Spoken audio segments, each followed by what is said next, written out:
Alright, so we're getting ready to fly the Eagle once again. Right at sunset.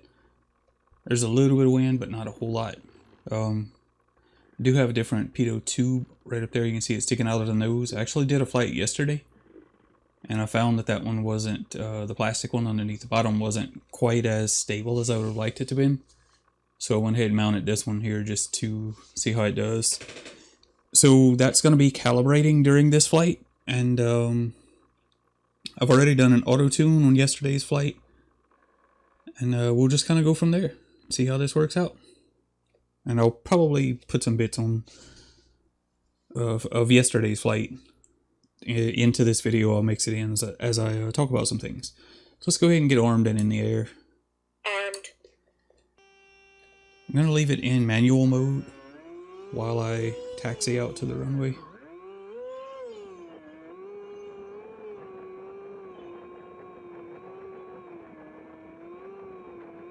Taxi out here and get lined up.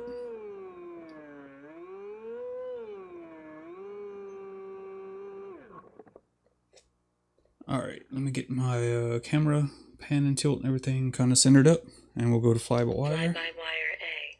And we'll take off and get in the air.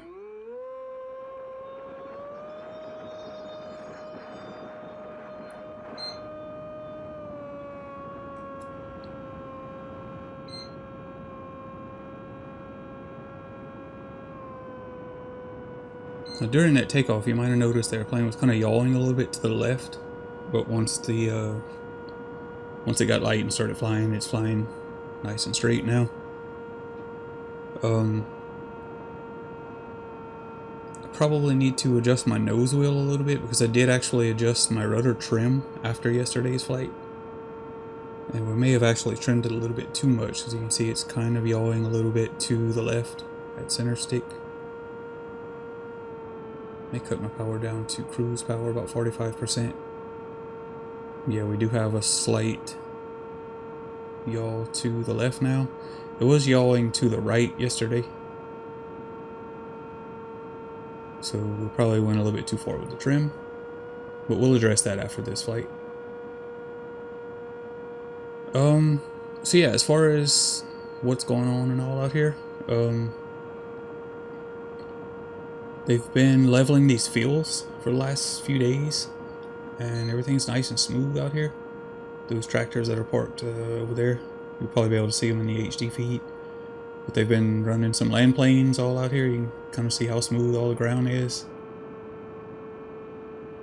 So hopefully they're not going to pull rows up in that until the spring. And if that's the case, when the winter grass comes up out here, I'll have this big pasture out here, all just freshly flat and smooth and leveled out, like literally miles long. So that would be pretty nice to play around with some auto landings and stuff and experiment with that. And maybe, who knows, maybe we'll even fly the ultralight, the real one, full scale. Have a big old buffer zone out here to have a safety margin. But yeah, anyway, getting back to what we're doing right now. Like I said, I do still need to tweak that trim a little bit for the rudder. This is flying fly-by-wire A and center stick right now.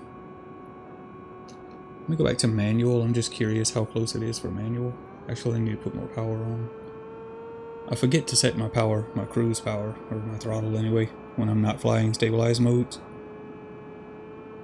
It's a bad habit that I need to address, I need to work on. So I'm going to go ahead and gain a little bit of altitude. I know it is a little bit windier at altitude than it is down low. Because up here we do have a nice wind from the south-southeast. As you can see, that's indicated on the OSD as well. So I just want to run it in manual. Manual. Yeah, you see we have a little bit even more turn in manual. That's still hands off in manual. Haven't touched them yet. So we'll go back to fly-by-wire. Fly-by-wire A. And it is still slowly yawing that way. So I guess I have a little bit too much yaw. Or mechanical trim on the rudder. I'll probably need to adjust that again. And of course that's just all getting everything fine-tuned after I've moved the servos and shortened push rods and all that. It's going to take a little bit of trimming. Normally, I mean, just a few clicks of trim you could have it out, but I want to get the trim in the flight controller rather than in the radio.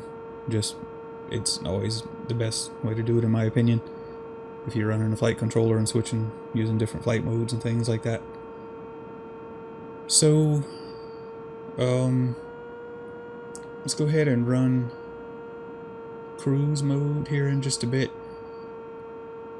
I want to get a heading kind of set right down here. We'll run cruise. Now again, because this airspeed is not calibrated properly, it's set up not to use the airspeed sensor to navigate. So it's just going to set a target for about 45% throttle, which is where I set my cruise. And it'll adjust from there as it needs to maintain altitude, to adjust altitude and everything.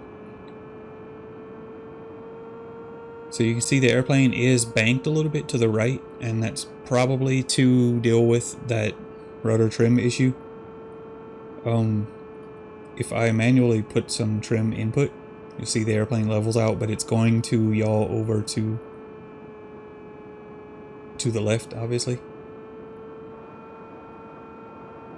because it interprets that as a pilot input that you're requesting a heading change. So that's why I like to put the trim in the flight controller rather than in the radio, because as you switch modes, it treats stick inputs differently. So what we'll do at the end of this flight, I will manually trim the rudder in fly-by-wire A, and then I'll land and take that trim and move it to the flight controller. It's what I did on the last flight, but apparently I got a little bit too much trim. It was pretty windy on that flight too, though. So I guess we're just going to kind of head out here a little bit. It's kind of annoying the way it's flying banked a little bit, but like I said, it's just doing its thing to counter that rudder being mechanically out of trim. So it's not really anything wrong, it's just it's doing what it's supposed to do by design. And the only thing wrong is that the rudder trim is off a bit. So what I'm doing right now, I'm kind of heading out to a point right about, you kind of see that diagonal line in the field? There's a broken down combine at the end of it, right up here. Right at that tree line that's coming up. And I just want to kind of fly out to a point right there. One of the farmers that's actually working all the fields back there, that's doing all the leveling and stuff, he was talking to me a couple of days ago, and he told me about it. He said it'd be kind of neat to fly back here and check it out. From what I understand, he said the rear end, the back axle, actually fell out of the combine, so the back end of it is sitting on the ground and the axle sitting next to it. And he said they were waiting for an insurance adjuster to come out and inspect the damage and everything and see if they have a claim or not before they move it. That's from what I understand, those pieces of equipment like that can get pretty expensive. I think that's probably why they have it all insured and covered, and they're going to rely on that coverage to get it repaired rather than do it out of pocket.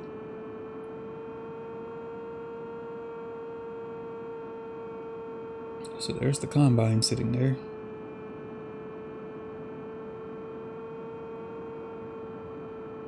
And yeah, I do see, it looks like two wheels sitting next to it on this side.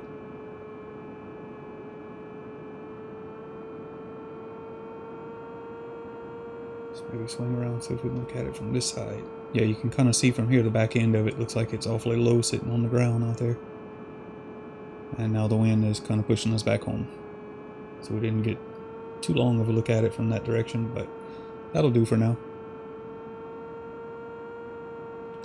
So,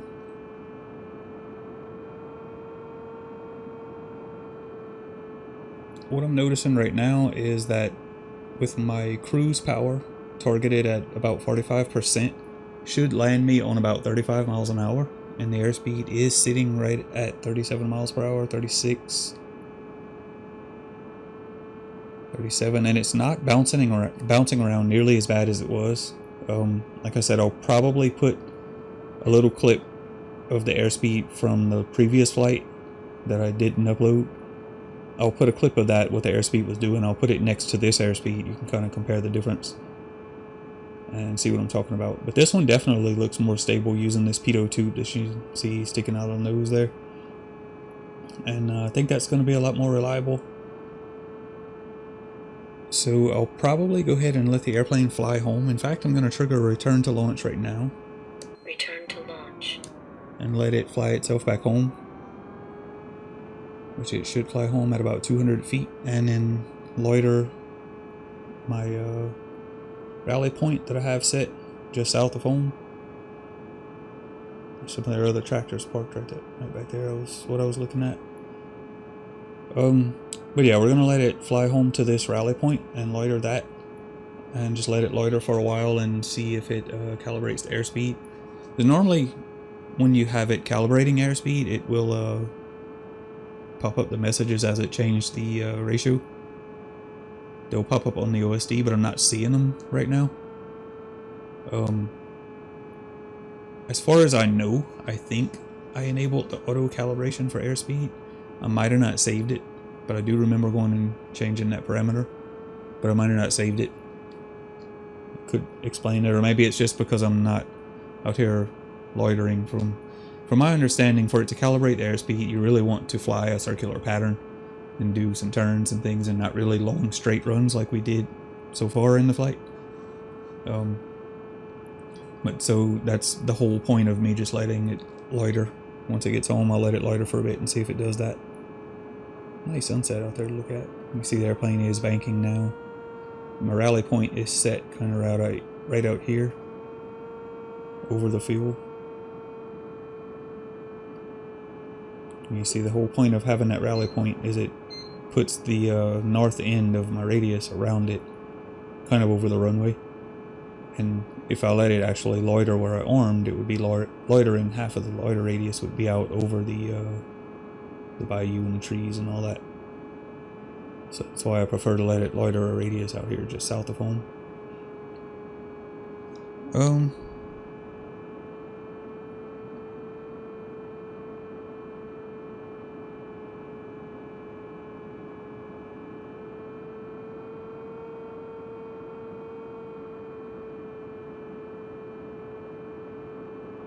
I'm kind of looking at the messages right here on my radio, just to make sure I didn't miss any. I haven't gotten any about the airspeed ratio being reset.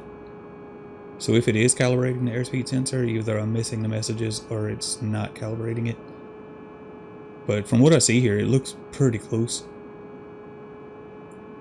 As far as I know, the airplane flying at 45% throttle should be cruising at about 35 miles an hour airspeed, and that's almost exactly where we're sitting right now. So I think even if it's not calibrated after this flight, I'll probably turn it on to let it use the airspeed in future flights, and I'll still do a calibration on one of those flights, but I definitely think it's good enough to use it to fly with right now.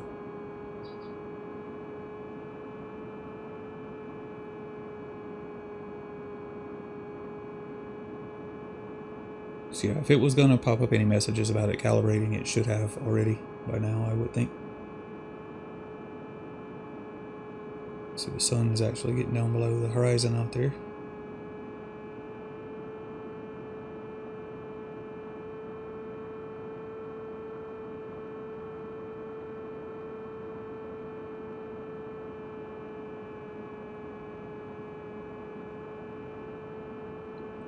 So we've been flying now for almost 13 minutes. I guess we'll go ahead and end this one.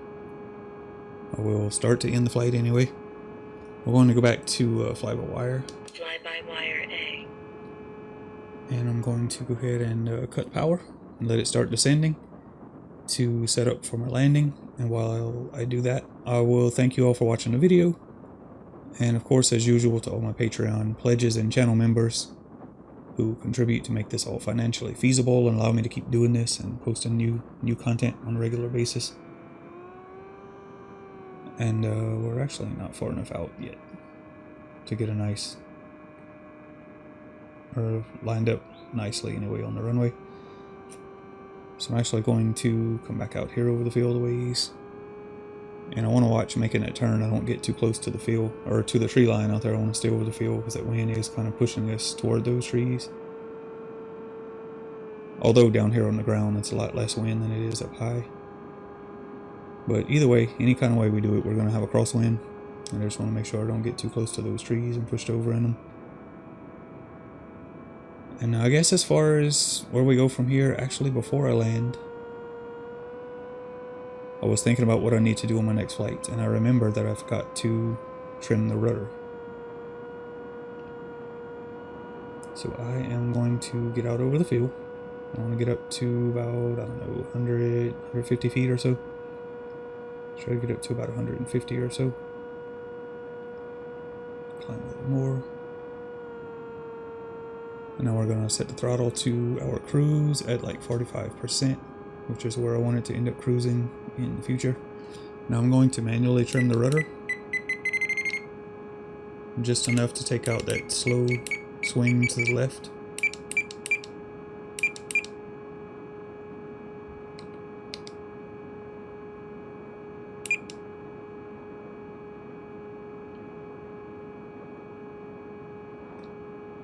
I want to be careful though that I don't trim for a crosswind. So I'm actually going to try to fly a different direction here.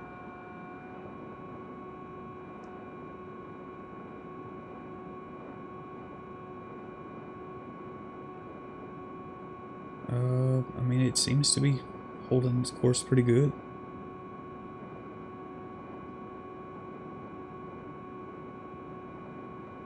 So I'm going to try to point the nose directly into the direction that it's indicating for the wind on the OSD,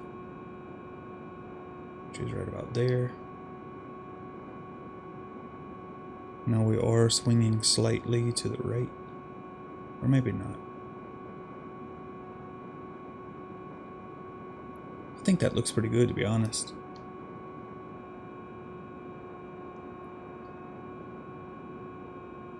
Get on the heading, trying to line up with the kind of faint lines that I can see in the field down there. Watch I don't get my power too low though. Like I said, often when I start playing around with the yaw, I'll forget and bump my power down and not realize it. So this feels good right now. Let me get back up to altitude. We've lost some altitude playing around with this.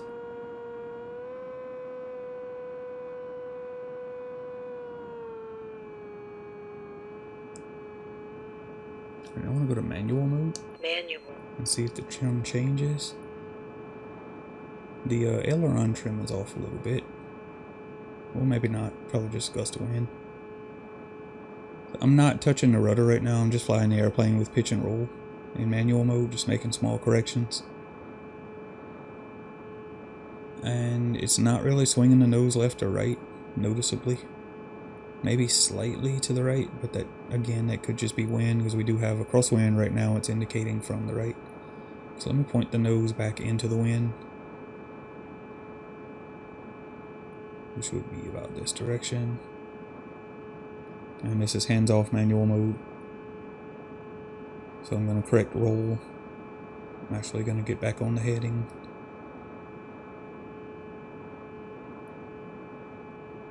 And again, we're still hands off, still hands off. Trims look good in manual. So go back to fly-by-wire. Fly-by-wire A. No changes in trim. So I think this is pretty good for trimming the airplane, trimming the yaw axis. So go ahead and let the wind push us home. We should get there pretty quick. And then we'll set up my landing. And after I land, I'll take that value from the radio, the amount of trim that I have in it right now for the rudder. I'll take that and move it to the servo output in RDuplane, and it should take care of that. And we might have to fine tune it a couple of times before we get it perfect, but we're pretty close to that right now.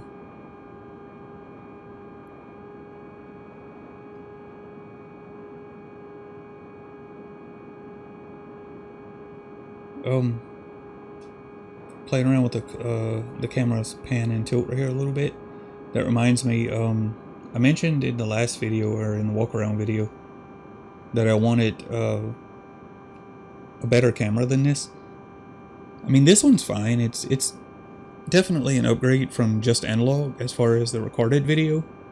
Now the analog video feed, the FPV feed, is not as good with this camera as it was when I had the Ratel on here before the rebuild.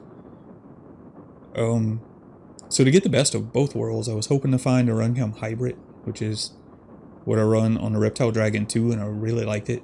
I had the same camera on the Binary for a little while until I moved it to the Reptile Dragon.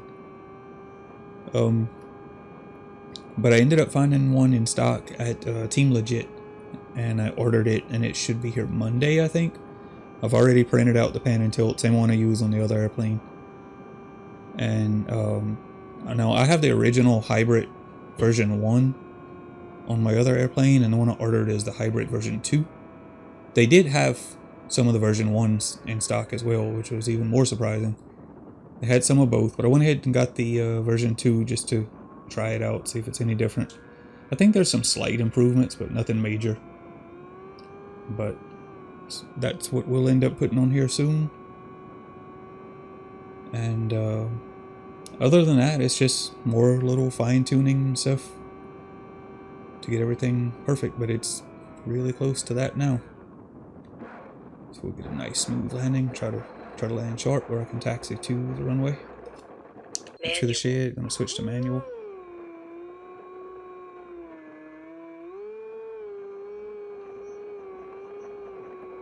And yeah, I guess that's gonna be the end of this flight. And we'll probably have 1 or 2 more flights doing little minor tuning, corrections, and stuff like that until we get it all perfect. And I guess from that point, after that, it'll just be Disarmed. enjoying the airplane and doing what it's built to do, which is fly it and have fun.